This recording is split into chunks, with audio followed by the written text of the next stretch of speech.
Et salut à toutes et à tous, j'espère que vous allez bien.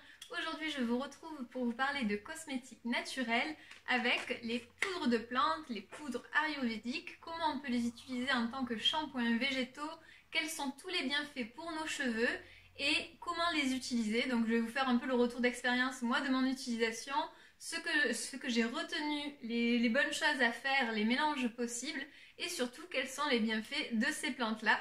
Donc déjà il faut savoir que on utilise ces poudres de plantes depuis des dizaines et des dizaines d'années, notamment énormément en Inde. Donc les chevelures des Indiennes sont magnifiques, brillantes, donc bien sûr il y a le côté gène qui y fait, mais également tout leur rituel de beauté. Donc je vais vous parler de ces différentes poudres, quelles sont celles que je trouve vraiment les plus efficaces et comment les mélanger, comment s'en procurer. On va voir tout ça ensemble. Donc je vous ai fait une petite sélection de poudres et je vais vous dire au fur et à mesure quels sont leurs bienfaits. Vous en avez une des plus connues, c'est la poudre de shikakai qui en fait est très riche en saponine végétale. Donc en fait vraiment les formules que je vais vous donner, ça a vraiment un effet en tant que shampoing. Vraiment vous n'avez pas tout le côté dans les shampoings liquides, vous savez, qui vient agresser le cheveu. Là vraiment ce sont des shampoings qui nettoient tout en douceur. Donc c'est une poudre nettoyante qui s'utilise pour préparer vos shampoings végétaux. Dans la tradition indienne, elle est utilisée pour rendre les cheveux doux, soyeux, mais aussi prévenir des pellicules et favoriser la pousse des cheveux. Donc, quand vous utilisez cette poudre de shikakai, vraiment il faut insister sur les racines. La poudre de shikakai particulièrement, elle est très volatile, c'est-à-dire que quand vous allez faire votre mélange de poudre, il faut faire attention à ne pas rester vraiment au-dessus de votre mélange, sinon vous allez le sentir, vous allez avoir envie de tousser un petit peu. Moi je trouve que c'est un peu irritant, donc essayez de vous tenir un petit peu à distance, voilà, et de ne pas respirer directement cette poudre. Mais sinon c'est une des poudres les plus efficaces, les plus connues, la poudre de shikakai. Ensuite vous avez la poudre ayurvédique de Rita Bio, donc ça s'écrit R-E-E-T-H-A, de toute façon je vous écrirai tout en barre d'infos. Donc elle est aussi très riche en saponine végétale, elle est appelée Rita ou Arita. Elle est incontournable dans la tradition ayurvédique pour nettoyer et embellir les chevelures. Elle s'associe vraiment très facilement à d'autres plantes. Souvent, on fait des mélanges de plantes pour les différents bienfaits. Pour créer vos shampoings no-poo également, en forme de pâte ou en forme de poudre, elles s'utilisent. Voilà, aussi ces poudres, vous pouvez les utiliser également en shampoing sec. Donc en prélever un tout petit peu et les utiliser en racines. Donc vraiment, c'est un produit naturel, mieux que les sprays qui se vendent. Elle est connue pour assainir le cuir chevelu, lutter contre les pellicules et permet également de composer des soins purifiants pour les peaux grasses. Donc nous, on va se concentrer là pour les shampoings, pour nos cheveux, mais voilà, ce sont des poudres qui ont de multiples usages. Bien sûr, une des plantes les plus connues pour les cheveux, c'est le henné. Alors, il faut faire très attention avec le henné. Si vous voulez vous en acheter, prenez, si vous voulez pas avoir le côté colorant, bien sûr. Donc moi, par exemple, c'est pas ce que je recherche. J'ai pas envie d'avoir des reflets roux ou autre. Donc il faut vraiment choisir le henné neutre. Et avec le henné neutre, il n'y a aucun souci pour la couleur. Ça ne va pas venir influencer votre couleur de cheveux. Moi, ma couleur de cheveux est naturelle et j'aime vraiment la garder comme ceci. Mais sinon, le henné, ça a d'autres vertus en plus que le côté couleur, si vous voulez. Donc le henné neutre, il est issu de la feuille de Cassia auriculata. Il apporte force, brillance, volume aux cheveux sans les colorer. Et donc vous pouvez l'utiliser dans les masques capillaires. Et vous pouvez aussi assainir votre cuir chevelu. Donc moi ça dépend vraiment des périodes. Là en ce moment j'avais le cuir chevelu qui me grattait un petit peu. C'est pour ça aussi que j'ai refait mes masques aux plantes et que je voulais vous en parler. Enfin vous avez aussi la poudre d'Alma. Donc cette fois-ci elle est très riche en vitamine C. Elle est réputée comme régénérant puissant. Elle est traditionnellement connue pour prévenir la chute des cheveux cette fois-ci. Pour illuminer et purifier également. Et enfin, la dernière poudre dont je voulais vous parler, c'est la poudre de cidre bio, encore appelée jujubier. Elle est utilisée pour apaiser, riche en saponicides. Le cidre est très bon choix dans les shampoings végétaux incorporés à vos préparations. Il lave, embellit, apporte du volume et lave les cheveux également colorés. Donc si jamais vous ne voulez pas que votre couleur dégorge, cette poudre est très très bien, elle fixe les couleurs. Elle est utilisée pour les soins des cuirs chevelus inconfortables et également pour lutter contre les pellicules. Donc que des bonnes choses. Et la toute dernière que je voulais vous présenter, le nom est un peu compliqué, c'est Kapur Kashli. Je vous écrirai de toute façon tout en dessous.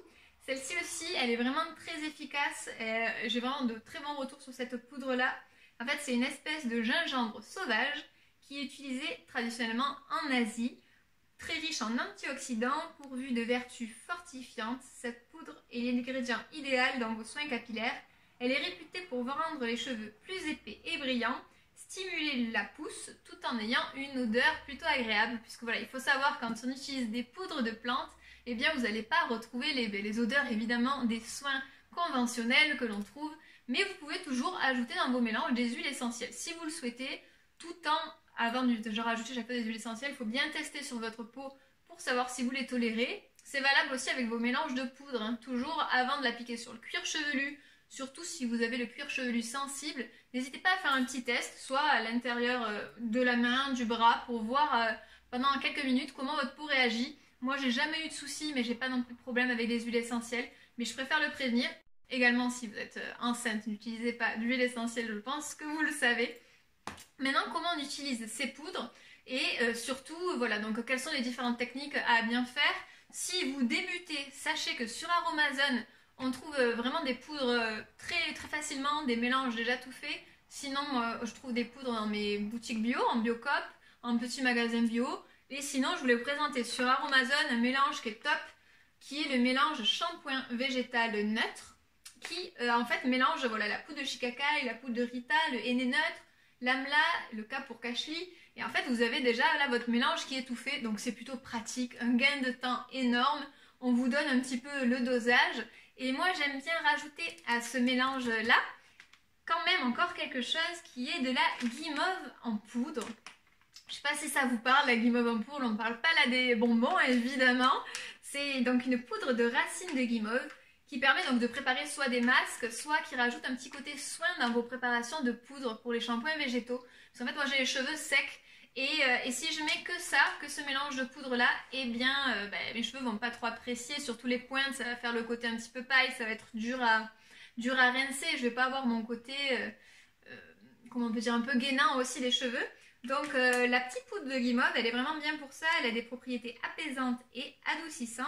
Elle peut avoir un effet conditionneur, donc ce qu'il y a un peu dans nos après-shampoings en fait, qui vient justement aider au démêlage des cheveux.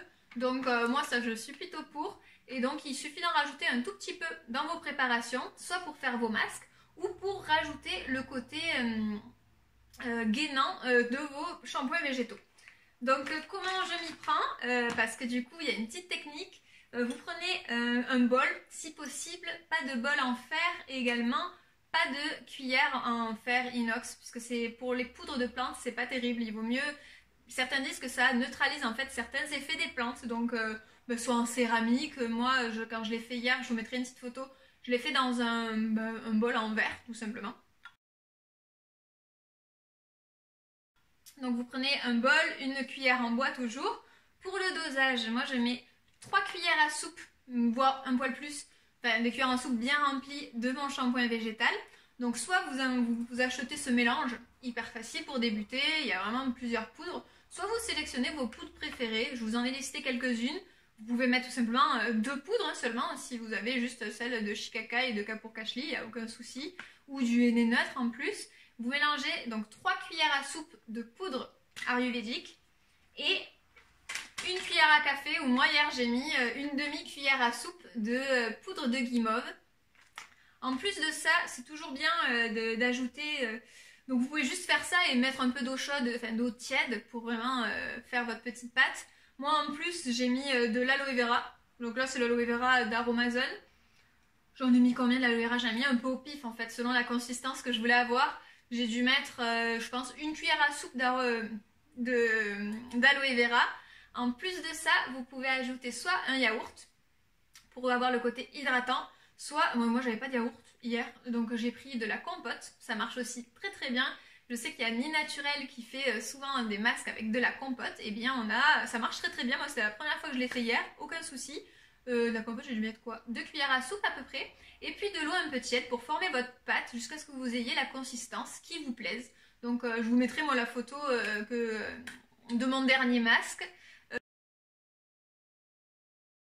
Voilà, une consistance qui soit entre le côté un peu, comment dire, un peu, vous savez, un peu plus épais qu'une crème, mais que vous puissiez voilà, bien l'appliquer facilement et que ce soit pas trop épais non plus, mais pas trop liquide pour pas que ça dégouline partout. Donc une fois que vous avez cette consistance, si vous avez comme moi les cheveux ondulés, frisés, je vous invite grandement avant à démêler le plus possible vos cheveux. Donc moi je fais ça sur cheveux humides. Je démêle bien mes cheveux d'abord au doigt pour enlever, je perds énormément mes cheveux en ce moment, pour enlever les cheveux que je perds. Et ensuite j'ai un peigne épais en bois de la marque Tech je crois, je vous mettrai tout de toute façon en dessous. Je démêle bien mes cheveux à l'aide un peu d'aloe vera aussi, ça facilite les choses. Et une fois que c'est bien démêlé, eh bien je fais des espèces, pour qu'on voit bien mon crâne, des espèces de raies. Et j'applique la pâte à la main. Donc si vous avez des pinceaux pour les couleurs, moi j'en ai jamais fait, j'en ai pas. Des pinceaux, vous savez, de coiffeur, c'est encore mieux. Moi, je fais tout à la main, donc j'applique ça un petit peu grossièrement. Donc vraiment partout sur le crâne, je commence au milieu, hop, je rabats mes cheveux, je le fais là, hop, je rabats mes cheveux pour essayer d'avoir voilà, le plus de zones de mon cuir chevelu recouvert de ma préparation. Et une fois que c'est fait, je mets mes cheveux en avant, je fais pareil derrière. Et ensuite, avec l'excédent, en fait, j'en passe sur mes cheveux, sur les longueurs.